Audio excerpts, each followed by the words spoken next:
ಈ ಕಾರ್ಯಕ್ರಮದಲ್ಲಿ ಭಾಗವಹಿಸಿರ್ತಕ್ಕಂಥ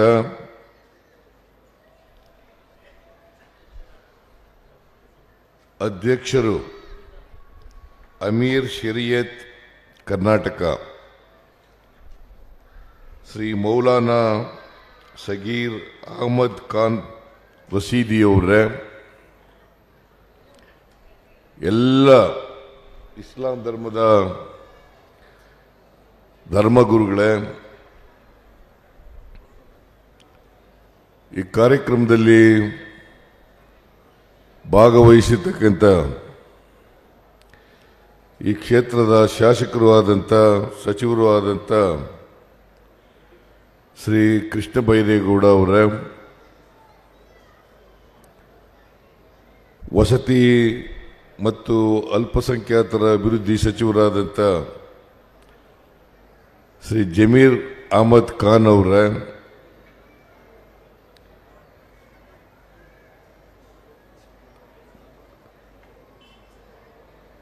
ಪೌರಾಡಳಿತ ಮತ್ತು ಹಜ್ ಖಾತೆಯ ಸಚಿವರಾದಂಥ ಶ್ರೀ ರಹೀಂ ಖಾನ್ ಅವರೇ,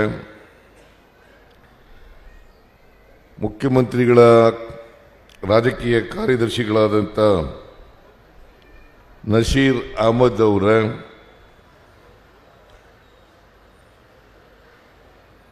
ರಾಜ್ಯಸಭೆಯ ಸದಸ್ಯರಾದಂಥ ಶ್ರೀ ನಾಸೀರ್ ಹುಸೇನ್ ಅವರೇ, ವಿಧಾನ ಪರಿಷತ್ನಲ್ಲಿ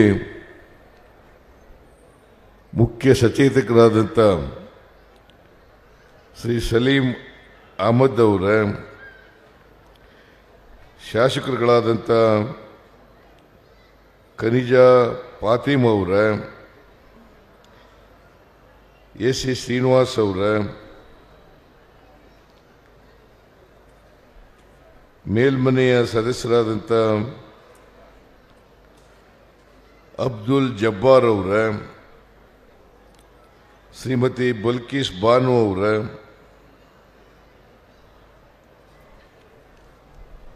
ಹಜ್ ಸಮಿತಿಯ ಅಧ್ಯಕ್ಷರಾದಂಥ ಟಿಪ್ಪು ಅವರೇ, ವೇದಿಕೆ ಮೇಲಿರ್ತಕ್ಕಂಥ ಎಲ್ಲ ಆಹ್ವಾನಿತ ಗಣ್ಯರೇ, ಇಲ್ಲಿ ಆಗಮಿಸಿರ್ತಕ್ಕಂಥ ಆತ್ಮೀಯ ಬಂಧುಗಳೇ, ತಾಯಂದಿರೇ, ಮಾಧ್ಯಮದ ಸ್ನೇಹಿತರೆ, ನಾನು ಈ ಹಜ್ ಯಾತ್ರೆಗೆ ಬೀಳ್ಕೊಡ್ತಕ್ಕಂಥ ಕಾರ್ಯಕ್ರಮದಲ್ಲಿ ಬಹಳ ಸಾರಿ ಭಾಗವಹಿಸಿದ್ದೇನೆ.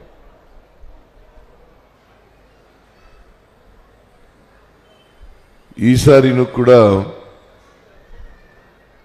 ನಿಮ್ಮೆಲ್ಲರಿಗೂ ಶುಭ ಕೋರ್ಲಿಕ್ಕೆ, ಯಾರ್ಯಾರು ಹಜ್ ಯಾತ್ರೆಗೆ ಹೋಗ್ತಾ ಇದ್ದಾರೆ ಅವರೆಲ್ಲರಿಗೂ ಶುಭ ಕೋರ್ಲಿಕ್ಕೆ ಸರ್ಕಾರದ ವತಿಯಿಂದ ಮತ್ತು 7 ಕೋಟಿ ಜನರ ವತಿಯಿಂದ ನಾನು ಇವತ್ತು ಇಲ್ಲಿ ಬಂದಿದ್ದೇನೆ.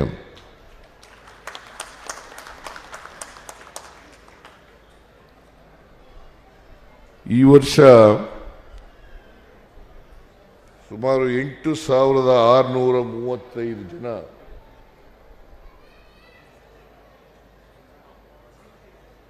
ಹಜ್ ಯಾತ್ರೆಗೆ ಹೊರಟಿದ್ದಾರೆ. ಮುಂದಿನ ತಿಂಗಳು 15ನೇ ತಾರೀಕಿನವರೆಗೂ ಕೂಡ ಸುಮಾರು 27 ವಿಮಾನಗಳಲ್ಲಿ ಪ್ರಯಾಣವನ್ನು ಮಾಡ್ತಾ ಇದ್ದಾರೆ.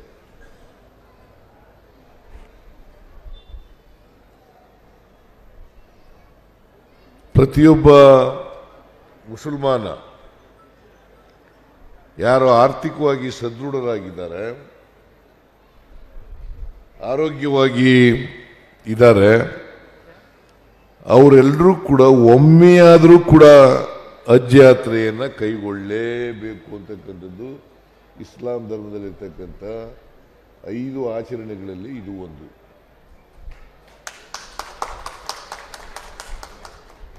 ಕನ್ನಡ ಮಾಲೂಮ್ कानून करना मालूम नहीं है, थोड़ा थोड़ा आता है।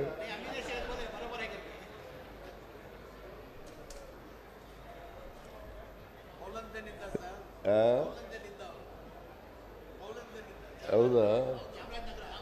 ಕೌಲಂದೆ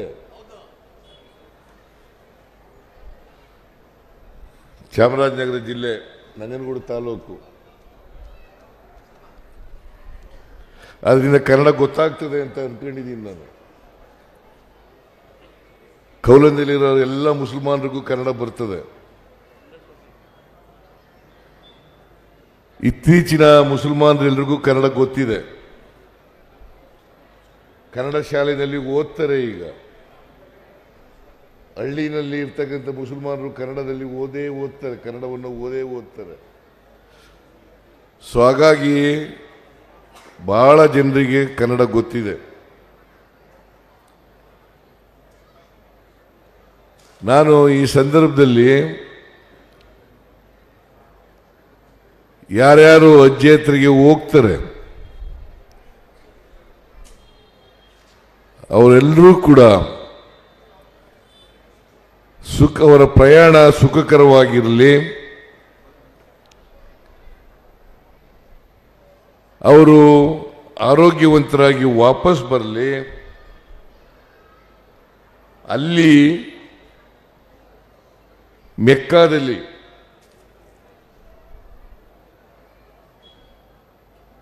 ಅವರು ಇಡೀ ದೇಶದ ಭಾರತೀಯರ ಪರವಾಗಿ ಪ್ರಾರ್ಥನೆಯನ್ನು ಮಾಡಬೇಕು ಅಂತಕ್ಕಂಥದ್ದು ನನ್ನ ಕೋರಿಕೆ. 7 ಕೋಟಿ ಕನ್ನಡಿಗರ ಪರವಾಗಿ ಪ್ರಾರ್ಥನೆಯನ್ನು ಮಾಡಬೇಕು ಅಂತಕ್ಕಂಥದ್ದು ನನ್ನ ಮನವಿ ಅಂತಕ್ಕಂಥ ಮಾತುಗಳನ್ನು ಈ ಸಂದರ್ಭದಲ್ಲಿ ಹೇಳಲಿಕ್ಕೆ ಬಯಸ್ತಾ ಇದ್ದೇನೆ. ನಮ್ಮ ಸರ್ಕಾರ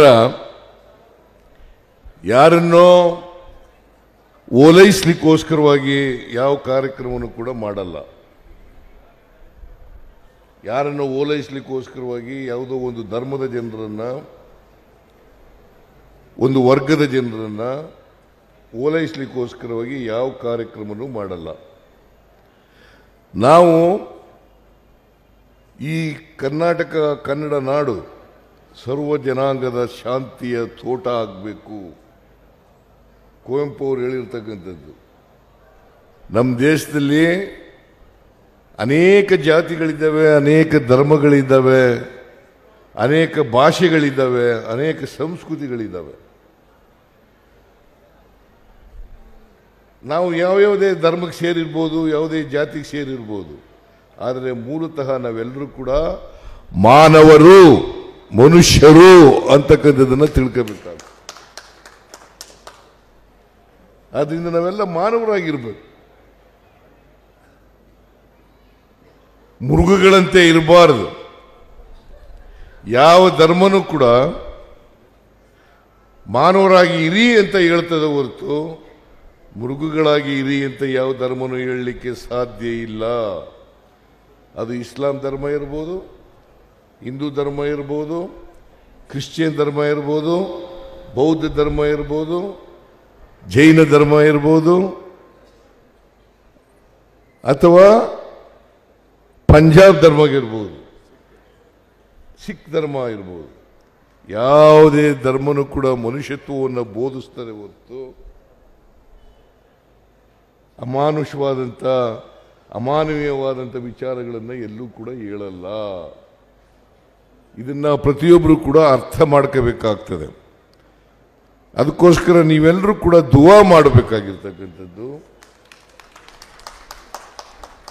ನಾವೆಲ್ಲ ಮನುಷ್ಯರಾಗಿರೋಣಪ್ಪ, ಮನುಷ್ಯ ಸಮಾಜ ನಿರ್ಮಾಣ ಮಾಡಲಿಕ್ಕೆ ಪ್ರಯತ್ನ ಮಾಡೋಣ, ಒಬ್ಬರೊಬ್ಬರನ್ನ ಪ್ರೀತಿಸ್ತಕ್ಕಂಥದ್ದನ್ನು ಮಾಡಬೇಕು, ಒಬ್ಬರೊಬ್ಬರಿಗೆ ಗೌರವಿಸ್ತಕ್ಕಂಥ ಕೆಲಸವನ್ನು ಮಾಡಬೇಕು. ದ್ವೇಷ, ಅಸೂಯೆ ಇದರಿಂದ ಏನನ್ನೂ ಕೂಡ ಸಾಧನೆ ಮಾಡಲಿಕ್ಕೆ ಸಾಧ್ಯ ಇಲ್ಲ. ನಾವು ಸಮಾಜವನ್ನು ನಿರ್ಮಾಣ ಮಾಡಬೇಕಾದ್ರೆ, ಒಂದು ಸೌಹಾರ್ದಯುತವಾದ ಸಮಾಜವನ್ನು ನಿರ್ಮಾಣ ಮಾಡಬೇಕು ಅನ್ನೋದಾದರೆ ಪರಸ್ಪರ ಪ್ರೀತಿ ಗೌರವದಿಂದ ಬದುಕಬೇಕಾಗ್ತದೆ. ಅದಕ್ಕೆ ನಮ್ಮ ಸಂವಿಧಾನದಲ್ಲಿ ಸಹಿಷ್ಣುತೆ ಮತ್ತು ಸಹಬಾಳ್ವೆ ಇದನ್ನು ಬಹಳ ಸ್ಪಷ್ಟವಾಗಿ ಹೇಳಿದೆ. ಸಹಿಷ್ಣುತೆ, ಸಹಬಾಳ್ವೆ. ಇನ್ನೊಂದು ಧರ್ಮದವರನ್ನ ಸಹಿಸ್ಕೊಳ್ತಕ್ಕಂಥ ಗುಣವನ್ನು ಬೆಳೆಸ್ಕೋಬೇಕು. ಇನ್ನೊಬ್ಬ ವ್ಯಕ್ತಿಯನ್ನ ಸಹಿಸ್ಕೊಳ್ತಕ್ಕಂಥ ಗುಣ ಬೆಳೆಸ್ಕೊಳ್ಬೇಕಾಗ್ತದೆ. ನಾವೆಲ್ಲರೂ ಕೂಡ ಒಟ್ಟಿಗೆ ಬಾಳಬೇಕಾಗ್ತದೆ. ಯಾರೇ ಆಗಿರಲಿ, ಅವರು ಹಿಂದೂಗಳಿರಲಿ, ಮುಸಲ್ಮಾನರಿರಲಿ, ಕ್ರಿಶ್ಚಿಯನ್ರಿರಲಿ, ಬೌದ್ಧರಿರಲಿ, ಸಿಖ್ರಿರಲಿ, ನಾವೆಲ್ಲರೂ ಕೂಡ ಒಂದೇ ತಾಯಿಯ ಮಕ್ಕಳು ಅನ್ನೋ ರೀತಿಯಲ್ಲಿ ಬದುಕ್ತಕ್ಕಂಥ ವ್ಯವಸ್ಥೆಯನ್ನು ನಿರ್ಮಾಣ ಮಾಡ್ಕೊಳ್ತಕ್ಕಂಥದ್ದೇ ನಾವು ಈ ಸಮಾಜಕ್ಕೆ ಕೊಡ್ತಕ್ಕಂಥ ಕೊಡುಗೆ ಅಂತಕ್ಕಂಥದ್ದನ್ನು ಅರ್ಥ ಮಾಡ್ಕೋಬೇಕಾಗ್ತದೆ. ಆದ್ದರಿಂದ ನೀವೆಲ್ಲರೂ ಕೂಡ ಹಜ್ಜಿಗೆ ಭಾಳ ದೂರ ಹೋಗ್ತೀರಿ, ವಿಮಾನದಲ್ಲಿ ಹೋಗ್ತೀರಿ. ನೀವು ಸಮಾಜದಲ್ಲಿ ಸೌಹಾರ್ದಯುತೆ ಬೆಳೀಲಿ. ಯಾಕೆಂದರೆ ನಮ್ಮ ಸಂವಿಧಾನ ಭಾಳ ಸ್ಪಷ್ಟವಾಗಿ ಸ್ವಾತಂತ್ರ್ಯ, ಸಮಾನತೆ, ಭ್ರಾತೃತ್ವ ಈ ಮೂರು ಪದಗಳನ್ನು ಭಾಳ ಸ್ಪಷ್ಟವಾಗಿ ಹೇಳಿದೆ. ಸ್ವಾತಂತ್ರ್ಯ, ಸಮಾನತೆ, ಭ್ರಾತೃತ್ವ. ಆದ್ದರಿಂದ ಈ ಮೂರು ಪದಗಳನ್ನು ನಾವು ಗಮನದಲ್ಲಿಟ್ಟುಕೊಂಡು ಬಾಳ್ತಕ್ಕಂಥದ್ದು ಅತ್ಯಂತ ಅವಶ್ಯ. ದ್ವೇಷದಿಂದ ಯಾರನ್ನು ಗೆಲ್ಲಕ್ಕಾಗಲ್ಲ. ದ್ವೇಷದಿಂದ ಗೆಲ್ಲಕ್ಕಾಗುತ್ತಾ? ಸ್ನೇಹದಿಂದ ಗೆಲ್ಲಬಹುದು, ಪ್ರೀತಿಯಿಂದ ಗೆಲ್ಲಬಹುದು. ಆದರೆ ದ್ವೇಷದಿಂದ, ವೈರತ್ವದಿಂದ ಯಾರನ್ನು ಕೂಡ ಗೆಲ್ಲಲಿಕ್ಕೆ ಸಾಧ್ಯ ಇಲ್ಲ. ಇದು ಮೂಲಭೂತವಾಗಿ ಪ್ರತಿಯೊಬ್ಬರು ಕೂಡ ಅರ್ಥ ಮಾಡ್ಕೋಬೇಕಾಗ್ತದೆ. ಯಾವುದೇ ಧರ್ಮದವರಾಗಲಿ ಇದನ್ನು ಮೂಲಭೂತವಾಗಿ ಅರ್ಥ ಮಾಡ್ಕೊಳ್ತಕ್ಕಂಥದ್ದು ಅತ್ಯಂತ ಅವಶ್ಯ. ಇದನ್ನು ನಾವು ಅರ್ಥ ಮಾಡ್ಕೋಬೇಕು ಅಂತಕ್ಕಂಥದ್ದು ನಾನು ಹೇಳಲಿಕ್ಕೆ ಬಯಸ್ತಾ ಇದ್ದೇನೆ. ನಾನು ಸರ್ಕಾರದ ಮುಖ್ಯಸ್ಥನಾಗಿ ಯಾವುದೋ ಒಂದು ಧರ್ಮದವರನ್ನು ಓಲೈಸಲಿಕ್ಕೆ ಅಥವಾ ಅವರ ಅಭಿವೃದ್ಧಿಗೆ ಕೆಲಸ ಮಾಡತಕ್ಕಂಥದ್ದಲ್ಲ.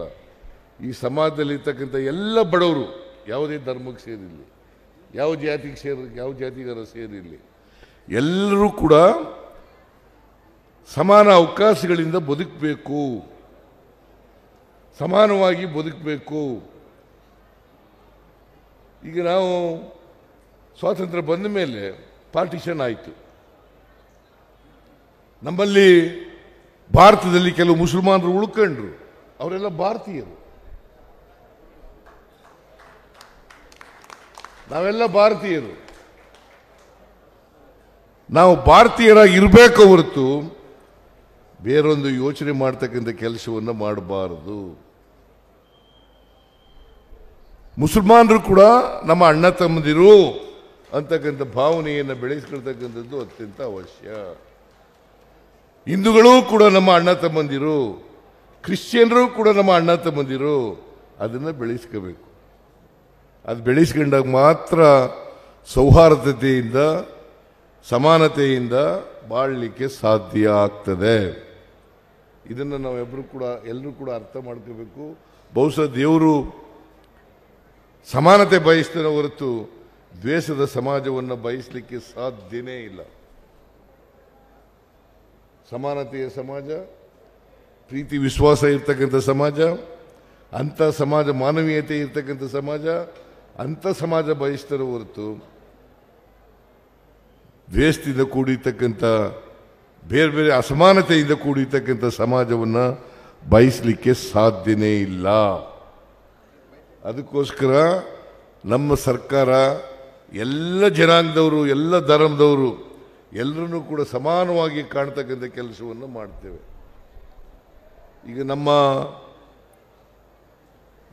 ರಾಜ್ಯದ ಬಜೆಟ್ 4,09,000 ಕೋಟಿ. ಅದರಲ್ಲಿ ನಿಮಗೆ ಕೊಡೋದೆಷ್ಟು? 4,500 ಕೋಟಿ. ಅದು ದೊಡ್ಡದಲ್ಲ ಜಮೀರ್. ನಿಮ್ಮ ಪಾಲನ್ನು ನಾವು ಕೊಡಬೇಕು, ಹಿಂದೂಗಳ ಪಾಲನ್ನು ಅವರು ಕೊಡಬೇಕು, ಕ್ರಿಶ್ಚಿಯನ್ರ ಪಾಲನ್ನು ಅವರು ಕೊಡಬೇಕು. ಎಲ್ರಿಗೂ ಹಂಚಿಕೆ ಆಗಬೇಕಲ್ಲ. ಈ ದೇಶದ ಸಂಪತ್ತು ಎಲ್ರಿಗೂ ಹಂಚಿಕೆ ಆಗಬೇಕಲ್ಲ. ಈ ನಾಡಿನ ಸಂಪತ್ತು ಎಲ್ರಿಗೂ ಹಂಚಿಕೆ ಆಗಬೇಕಲ್ಲ. ಹಂಚಿಕೆ ಆದಾಗ ಮಾತ್ರ, ಎಲ್ಲರಿಗೂ ಆರ್ಥಿಕ ಸಾಮಾಜಿಕ ಶಕ್ತಿ ಬಂದಾಗ ಮಾತ್ರ ಜಾತಿ ಹೋಗಲಿಕ್ಕೆ ಸಾಧ್ಯ ಆಗ್ತದೆ, ಎಲ್ಲರೂ ಸಮಾನತೆ ಬರಲಿಕ್ಕೆ ಸಾಧ್ಯ ಆಗ್ತದೆ, ಎಲ್ಲರೂ ಸಮಾನವಾಗಿ ಬಾಳಲಿಕ್ಕೆ, ಸಮಾನ ಅವಕಾಶಗಳಿಂದ ಬದುಕಲಿಕ್ಕೆ ಸಾಧ್ಯ ಆಗ್ತದೆ. ಅದರಿಂದ ರಾಜಕೀಯವಾಗಿ, ಆರ್ಥಿಕವಾಗಿ, ಸಾಮಾಜಿಕವಾಗಿ ಮತ್ತು ಶೈಕ್ಷಣಿಕವಾಗಿ ಇವೆಲ್ಲರೂ ಕೂಡ ಸಮಾನತೆ ಇರಬೇಕು. ಅದಕ್ಕೆ ಬಾಬಾ ಸಾಹೇಬ್ ಅಂಬೇಡ್ಕರ್ ಅವರು ಒಂದು ಮಾತೇನು ಹೇಳ್ತಾರೆ ಅಂತಂದರೆ, ಬರೀ ರಾಜಕೀಯ ಪ್ರಜಾಪ್ರಭುತ್ವ ಸಿಕ್ಕಿದ್ರೆ ಸಾಲದು, ಬರೀ ರಾಜಕೀಯ ಪ್ರಜಾಪ್ರಭುತ್ವ ಸಿಕ್ಕಿದ್ರೆ ಸಾಲದು. ನಮಗೆ ಯಾವಾಗ ಆರ್ಥಿಕ ಸಾಮಾಜಿಕ ಪ್ರಜಾಪ್ರಭುತ್ವ ಸಿಗ್ತದೆ ಆಗ ಮಾತ್ರ ಸ್ವಾತಂತ್ರ್ಯ ಬಂದದಕ್ಕೆ ಸಾರ್ಥಕ ಆಗ್ತದೆ ಅಂತಕ್ಕಂಥ ಮಾತುಗಳನ್ನು ಹೇಳಿದ. ಅದರಲ್ಲಿ ನಂಬಿಕೆ ಇಟ್ಕೊಂಡಿರ್ತಕ್ಕಂಥವ್ರು ನಾವು. ಹಾಗಾಗಿ ಎಲ್ಲ ಸಮಾಜಕ್ಕೂ ಕೂಡ ನಾವು ಮಾಡ್ತೀವಿ, ಎಲ್ರಿಗೂ ಸಮಾನ ಅವಕಾಶಗಳನ್ನ ಪಲಕಿಸ್ಕೊಡ್ತೀವಿ. ನಮ್ಮ ಸಂವಿಧಾನ ಹೇಳಿರೋದೇ ಅದು. ಬಾಬಾ ಸಾಹೇಬ್ ಅಂಬೇಡ್ಕರ್ ಕೊಟ್ಟಿರ್ತಕ್ಕಂಥ ಸಂವಿಧಾನ ಎಲ್ರಿಗೂ ಸಮಾನ ಅವಕಾಶಗಳನ್ನು ಕಲ್ಪಿಸ್ಕೊಡಿ, ಸಮಾನತೆಯನ್ನು ಕಲ್ಪಿಸ್ಕೊಡಿ, ಎಲ್ರಿಗೂ ಭ್ರಾತೃತ್ವವನ್ನು ಕಲ್ಪಿಸ್ಕೊಡಿ, ಇದನ್ನು ಹೇಳಿರ್ತಕ್ಕಂಥದ್ದು. ನಾವು ಸಂವಿಧಾನದ ಧ್ಯೇಯೋದ್ದೇಶಗಳನ್ನು, ಆಶಯಗಳನ್ನು ಜಾರಿ ಮಾಡ್ತಕ್ಕಂಥ ಪ್ರಯತ್ನ ಮಾಡ್ತೀವೋ ಹೊರತು ಯಾವ ಧರ್ಮದವರನ್ನು ಕೂಡ ಓಲೈಸ್ತಕ್ಕಂಥ ಕೆಲಸವನ್ನು ಮಾಡಲ್ಲ. ಎಲ್ಲರೂ ಒಂದೇ, ನಮಗೆ ಹಿಂದೂಗಳು ಒಂದೇ, ಮುಸಲ್ಮಾನರು ಒಂದೇ, ಕ್ರಿಶ್ಚಿಯನ್ರು ಒಂದೇ, ಬೌದ್ಧರು ಒಂದೇ, ಜೈನರು ಒಂದೇ, ಸಿಖ್ರು ಒಂದೇ. ಇದು ನಾವು ನಮ್ಮ ಸರ್ಕಾರ ಮಾಡ್ತಕ್ಕಂಥದ್ದು. ಅದರಿಂದ ನಿಮಗೆ ನ್ಯಾಯಯುತವಾಗಿ ಸಿಕ್ಕಬೇಕಾದಂಥ ನಿಮ್ಮ ಹಕ್ಕುಗಳನ್ನು ರಕ್ಷಣೆ ಮಾಡ್ತಕ್ಕಂಥದ್ದು ನಮ್ಮ ಜವಾಬ್ದಾರಿ. ಅದನ್ನು ಮಾಡ್ತಾ ಇದ್ದೀವಿ. ಯಾರು ಏನಾರು ಹೇಳ್ಕೊಳ್ಳಿ, ಯಾರು ಏನಾರು ಹೇಳ್ಕೊಳ್ಳಿ, ಅದಕ್ಕೆಲ್ಲ ಸೊಪ್ಪಾಕವ್ರಲ್ಲ ನಾವು. ನಮಗೆ ಸಂವಿಧಾನ ಮುಖ್ಯ, ಸಂವಿಧಾನದ ಆಶಯಗಳು ಮುಖ್ಯ. ಸಂವಿಧಾನದ ಆಶಯಗಳನ್ನು ಈಡೇರಿಸ್ತಕ್ಕಂಥ ಪ್ರಾಮಾಣಿಕ ಪ್ರಯತ್ನವನ್ನು ಮಾಡ್ತೇವೆ. ಪ್ರಜಾಪ್ರಭುತ್ವವನ್ನು, ಸಂವಿಧಾನವನ್ನು ರಕ್ಷಣೆ ಮಾಡ್ತಕ್ಕಂಥ ಕೆಲಸವನ್ನು ಮಾಡ್ತೇವೆ. ಆದ್ದರಿಂದ ಇವತ್ತು ನೀವೆಲ್ಲ ಜಮೀರ್ ಅಹಮದ್ ಖಾನ್ ಅವರು ಭಾಳ ಏನೇನು ಈ ಹಜ್ ಭವನ ಆದಮೇಲೆ ಏನೇನು ಕಾರ್ಯಕ್ರಮಗಳನ್ನು ಮಾಡಿದ್ದೇವೆ, ನಮ್ಮ ಸರ್ಕಾರ ಏನೇನು ಮಾಡಿದೆ ಅಂತಕ್ಕಂಥ ಕಾರ್ಯಕ್ರಮಗಳೆಲ್ಲ ಹೇಳಿದ್ದಾರೆ. ನಾನು ಮತ್ತೊಮ್ಮೆ ಅದನ್ನೆಲ್ಲ ಪ್ರಸ್ತಾಪ ಮಾಡೋಕ್ಕೆ ಹೋಗೋದಿಲ್ಲ.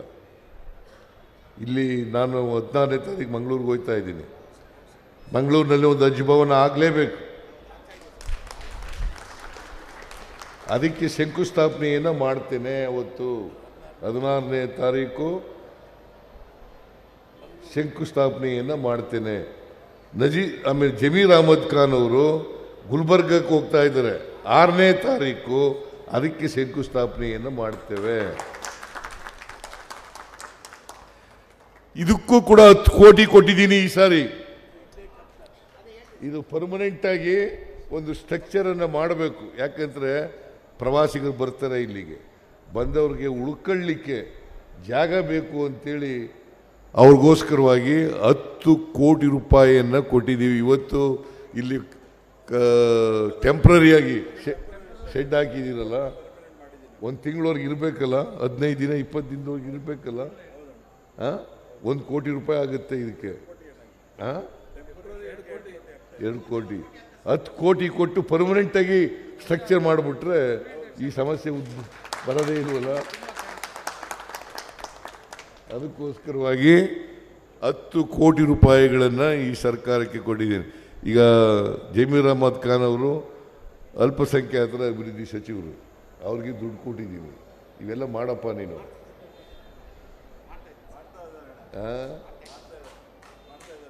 ನೀ ಟಿಪ್ಪು ಅವನ ಶಿಷ್ಯ, ನೀನೇನು ಹೇಳ್ತೇನೆ, ಬೇರೆಯವ್ರು ಹೇಳಬೇಕು, ಬೇರೆಯವ್ರು ಹೇಳಬೇಕು. ಏನರಪ್ಪ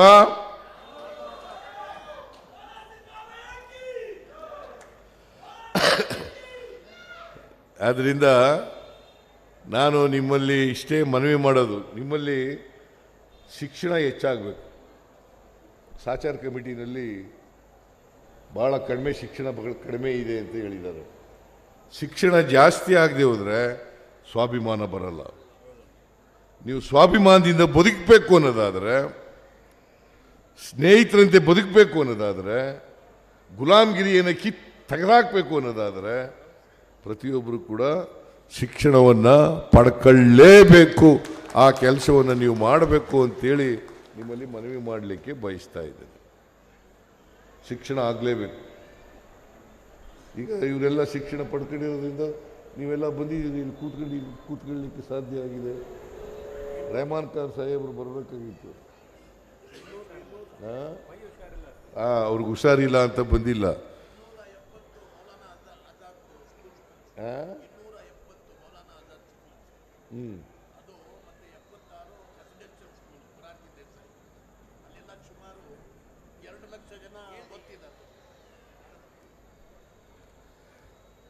ನಾನು ಸರ್ಕಾರ ಏನೇನು ಮಾಡಿದೆ ಅವೆಲ್ಲ ಹೇಳಕ್ಕೆ ಹೋಗಲ್ಲ.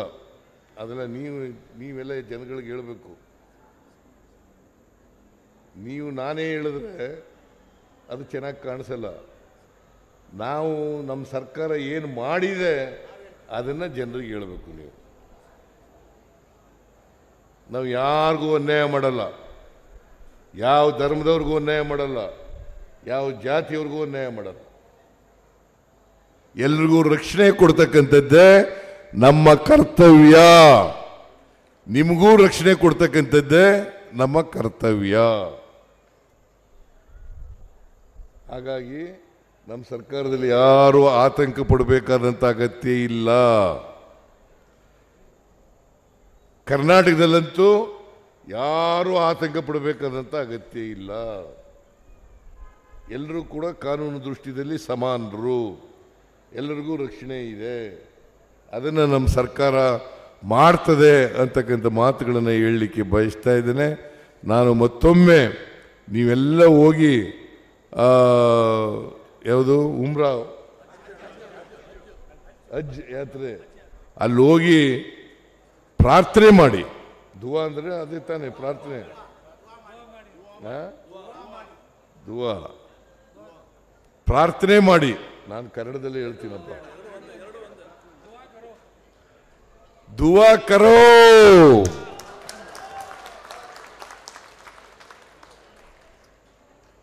ಅದನ್ನು ಮಾಡಿ ಎಲ್ಲರೂ ಚೆನ್ನಾಗಿರೋಣ, ಒಟ್ಟಾಗಿರೋಣ, ಒಂದು ತಾಯಿ ಮಕ್ಕಳಂತೆ ಬಳ್ಕೋಣ. ಅದನ್ನು ಅಂಥ ವಾತಾವರಣವನ್ನು ನಿರ್ಮಾಣ ಮಾಡ್ತಕ್ಕಂಥದ್ದಕ್ಕೆ ನೀವೆಲ್ಲರೂ ಕೂಡ ದೇವರಲ್ಲಿ ಪ್ರಾರ್ಥನೆ ಮಾಡಿ ಅಂತ ಹೇಳಿ, ನಿಮಗೆಲ್ಲ ಒಳ್ಳೆಯದಾಗಲಿ ಅಂತೇಳಿ ಶುಭ ಕೋರಿ ನನ್ನ ಮಾತುಗಳನ್ನು ಮುಗಿಸ್ತೇನೆ. ಜೈ ಹಿಂದ್, ಜೈ ಕರ್ನಾಟಕ.